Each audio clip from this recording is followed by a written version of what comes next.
Assalamualaikum warahmatullahi wabarakatuh. Menehono teken marang wong kang wulo atau berilah tongkat kepada orang buta. Menehono mangan marang wong kang luwe atau berilah makan kepada orang kelaparan.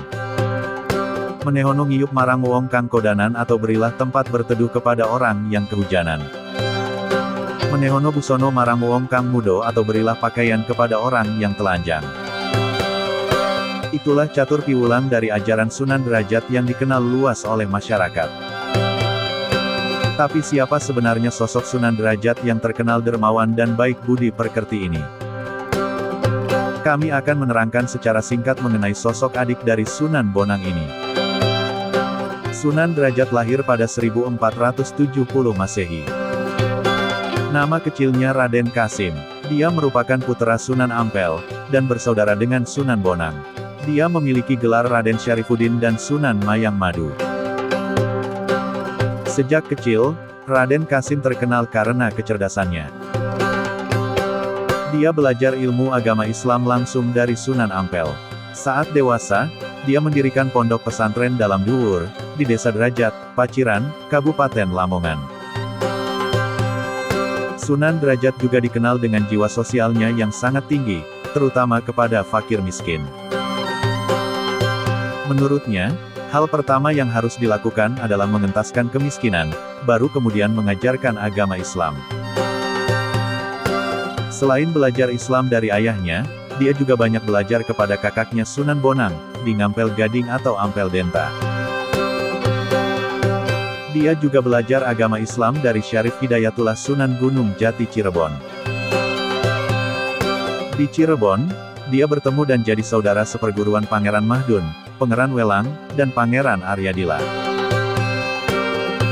Raden Kasim diangkat menjadi anggota Wali Songo berdasarkan musyawarah para wali di Keraton Pakungwati, Cirebon, menggantikan Syekh Siti Jenar yang telah meninggal. Dia melakukan dakwah Islam di Tuban dan Gresik. Selama menjalankan misi dakwah itu, ada kisahnya yang menarik dan telah menjadi cerita rakyat hingga hari ini. Cerita itu berkisah tentang perjalanan Raden Kasim ke Gresik. Kisah itu bermula saat Raden Kasim menumpang biduk dari Surabaya menuju Gresik untuk berdakwah menyebarkan agama Islam. Di tengah laut, biduk yang ditumpanginya dihantam badai hingga hancur di wilayah Lamongan. Dalam musibah itu, dia selamat ditolong oleh ikan talang atau cakalang hingga ke Pantai Jelak, Banjarwati, pada 1485. Saat perahu nelayan yang ditumpanginya hancur, Raden Kasim sempat berpegang pada dayung perahu sehingga tidak ikut tenggelam dengan yang lainnya. Pada saat itulah, keajaiban terjadi. Tiba-tiba 2 ekor ikan cucut dan talang berukuran besar menghampirinya. Kemudian, dia naik ke punggung ikan itu, dan mendarat dengan selamat ke Kampung Jelak, Banjarwati. Kisah ini sebenarnya memiliki makna teladan.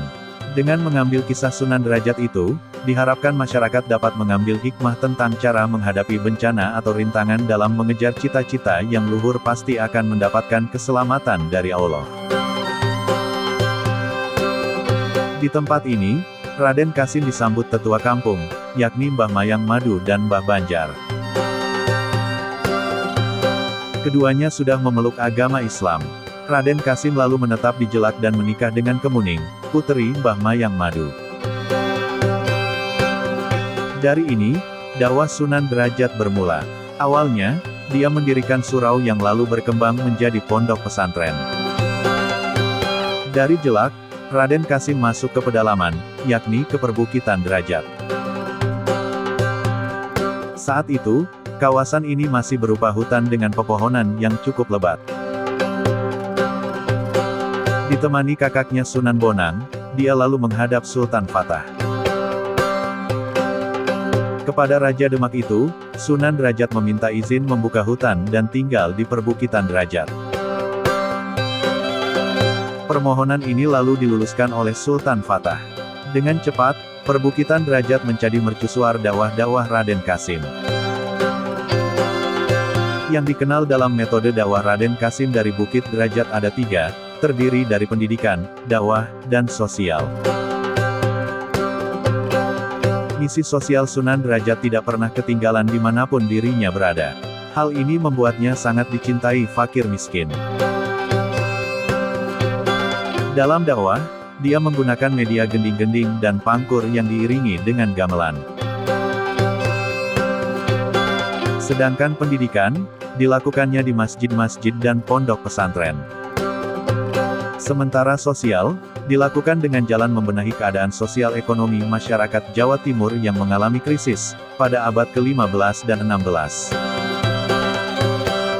Waalaikumsalam warahmatullahi wabarakatuh.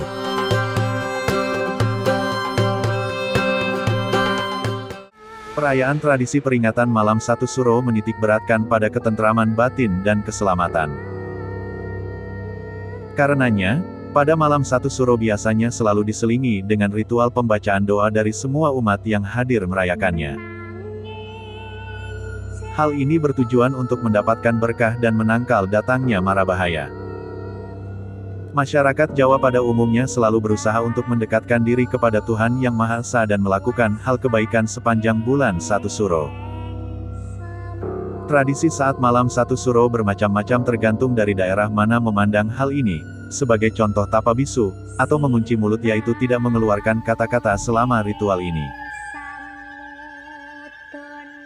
Yang dapat dimaknai sebagai upacara untuk mawas diri, berkaca pada diri atas apa yang dilakoninya selama setahun penuh, menghadapi tahun baru di esok paginya. Memang ada berbagai banyak cara yang dilakukan untuk memperingati satu Muharram atau Satu Suro, misalnya seperti berdoa dan menyantuni anak yatim. Ada pula yang melakukan pawai obor di beberapa daerah dan di masyarakat Jawa merayakan ritual Malam Satu Suro. Ini menandakan beragam budaya dan adat tradisi yang dimiliki Indonesia masih digenggam erat oleh masyarakat. Hanya saja, hal yang tak boleh dilewatkan pada tahun baru Islam atau Satu Muharram adalah mendekatkan diri kepada Tuhan. Wassalamualaikum warahmatullahi wabarakatuh.